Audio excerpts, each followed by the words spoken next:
110% government స్పందించాలి, రైతులకు ఇబ్బంది కాకుండా దాన్ని కొనాలి. అంత ఏదో చేసుకున్నట్టు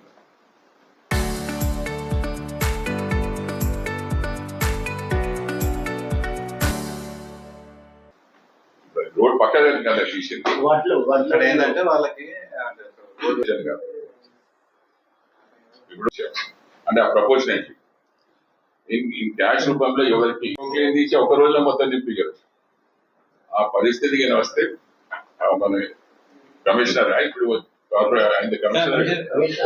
కమిషనర్ గారికి ప్రజలందరూ ఒకటే వ్యక్తి చేస్తున్నారు. మీరు ఈ వర్షాకాలం కన్నా ముందు మీరు కంప్లీట్ ఎక్కడెక్కడైతే మీరు చేయలేని పరిస్థితి ఉంటే అన్ని మళ్ళా నింపేసి వర్షాకాలం తర్వాత చేయండి. దాంట్లో ఏదైతే న్యూ సిటీ తయారైందో నేను యాక్చువల్ ప్లాన్ అన్ని మేము కూర్చొని అక్టోబర్ నుంచి ఇక్కడ ఉంటాను. ఎక్కడే ఎవరైనా తప్పు 110% గవర్నమెంట్ స్పందించాలి, రైతులకు ఇబ్బంది కాకుండా దాన్ని కొనాలి.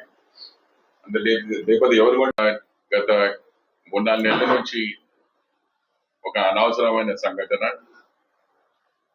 అందరం ఒక కుటుంబం లాగా కేసీఆర్ గారి కుటుంబంలో మేము అందరం కూడా 15 ఏళ్ల నుంచి పని చేసుకుంటూ వస్తున్నాం. కానీ కవిత గారు ఏదైతే బిహేవియర్ ఉన్నదో దట్ ఈస్ నాట్ యాక్సెప్టబుల్. ఎందుకంటే కేసీఆర్ గారు ఒక తండ్రి తిరిగా వారి పిల్లలకు ఇచ్చిన అవకాశాలు వేరే చాలా మంది పిల్లలకు దొరకలేదు. అంత అవకాశాలు ఇచ్చిన తర్వాత కూడా ఆ కవిత చేసే వాక్యాలు ఒక ఆడపడిచాయి బిడ్డ అయి తండ్రి గురించి మాట్లాడడం చాలా బాధాకరం. ఇప్పుడు కూడా కవితమ్మకు చెప్తున్నాం, ఏదన్నా ఇబ్బంది ఉంటే మీ ఇంట్లో పెద్దలు ఉన్నారు, మీరు ఖచ్చితంగా వారిని సంప్రదించండి, అవన్నీ ఇష్యూ పదం చేయండి. ఈ విధంగా ఏదైతే మీరు బిహేవ్ చేస్తున్నారో తెలంగాణ సమాజానికి బిడ్డల మీద నమ్మకం పోతుంది ప్రజలకు.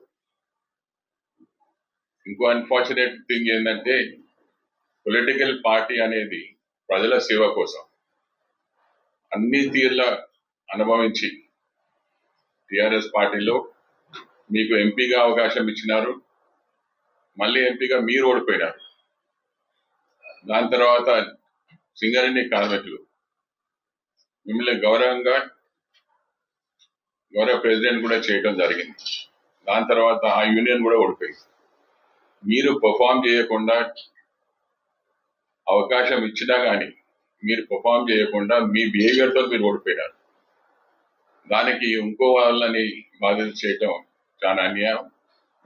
పదే పదే హరీష్ ని, సంతోష్ ని, వీళ్ళందరినీ కూడా ఇష్టం ఉన్నట్లు మాట్లాడుతున్నాం. 15 ఏళ్ళు నేను హరీష్ కానివ్వండి, రామ్ కానివ్వండి, సంతోష్ కానివ్వండి.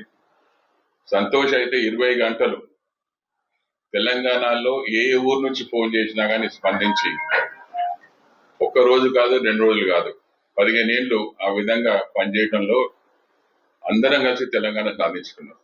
కానీ ఆ మూమెంట్ లో ఎక్కడ కూడా కనపడలేదు.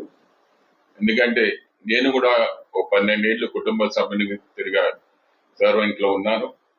ఏ విధంగానైతే సార్ పిల్లలని సార్ చూసుకున్నారో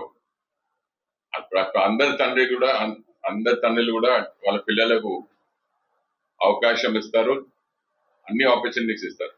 కానీ మీరు కేసీఆర్ గారి కడుపులో పుట్టడం మీ అదృష్టం. అట్లాంటి అదృష్టాన్ని ఒక తప్పుడు అడ్వైస్ తోని ఏ విధంగా అయితే మీరు మాట్లాడుతున్నారో అది చాలా బాధాకరం. ఎప్పుడైతే మీరు ఢిల్లీలో జైల్లో ఉన్నారో ఎవరు వచ్చినా మీరు ఆదుకుంటేందుకు మీ కుటుంబ సభ్యులే. రేపు కూడా నీ అవసరానికి నువ్వు ఏం చేసినా కన్నా మళ్ళా మీ కుటుంబ సభ్యులే మిమ్మల్ని ఆదుకుంటారు. దయచేసి ఈ దుకాణం బంద్ చేసుకోండి.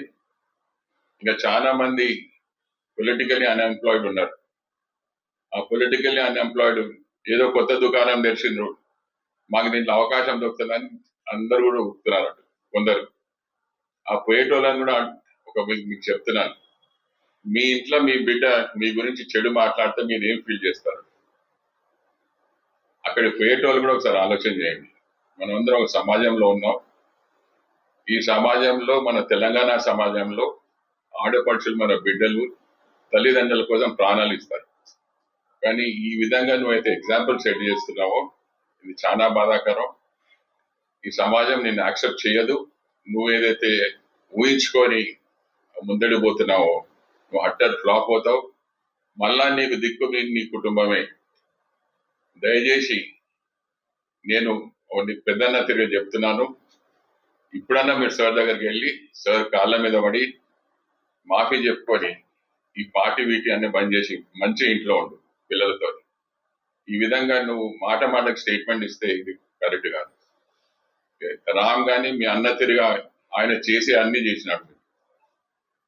కేసీఆర్ గారు ఒక తండ్రి బాధ్యతతోని నీకు ఎక్కడ హెల్ప్ చేయాలనో అక్కడ హెల్ప్ చేసినారు. కానీ నువ్వేం చేస్తున్నావు ఇవాళ ఒకసారి ఆలోచన చెయ్యి.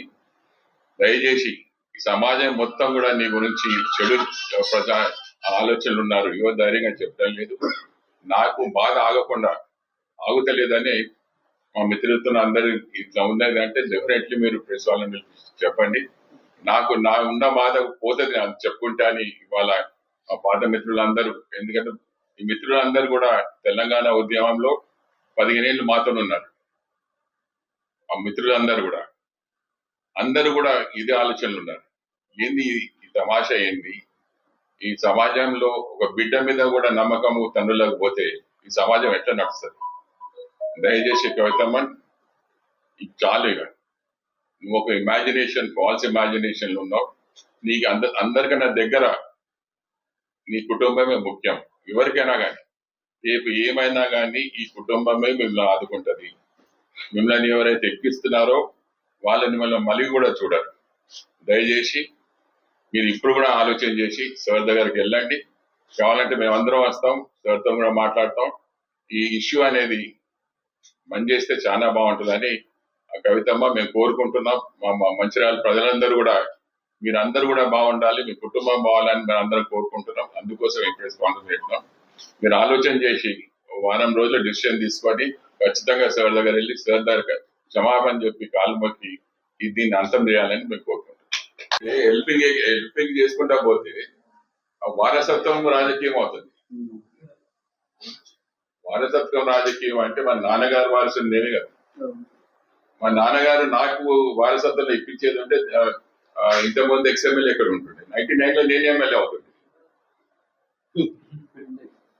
మా కుటుంబము వారసత్వంలో నమ్మలేదు. ప్రజలకు సేవ ఏ రకంలో చేసినా అది చేసినాం. కానీ ఇప్పుడు నేను ఎమ్మెల్యే అయితే నా కొడుకు ఎమ్మెల్యే కావాలని కంపల్సరీ. ప్రజలు ఎవరు లేరా ఇంకా? ఇదేం ఆలోచన? రాజు బ్రహ్మాండంగా పరిపాలించిన నేను నా కొడుకే మళ్ళా రాజకీయం వెళ్ళాలంటే ఇది డెమోక్రసీ. ఈ డెమోక్రసీలో ఆశించుడు తప్పు. నువ్వు పర్ఫార్మెన్స్ చేయి, ఖచ్చితంగా ప్రజలు యాక్సెప్ట్ చేస్తారు. నువ్వు పర్ఫార్మెన్స్ 0 ఉండి మళ్ళా నువ్వు ఇంకో 0 నుండి తీసుకొచ్చి పెడితే ఎట్లా యాక్సెప్ట్ చేస్తారు? ఎవరు కూడా యాక్సెప్ట్ చేయరు కదా. నీ క్వాలిఫికేషన్ ఏంది? As it is no failure. మళ్ళా నీ కొడుకుని తీసుకొచ్చి నువ్వు యాక్సెప్ట్ చేయాలంటే ఎవరు యాక్సెప్ట్ చేయాలి?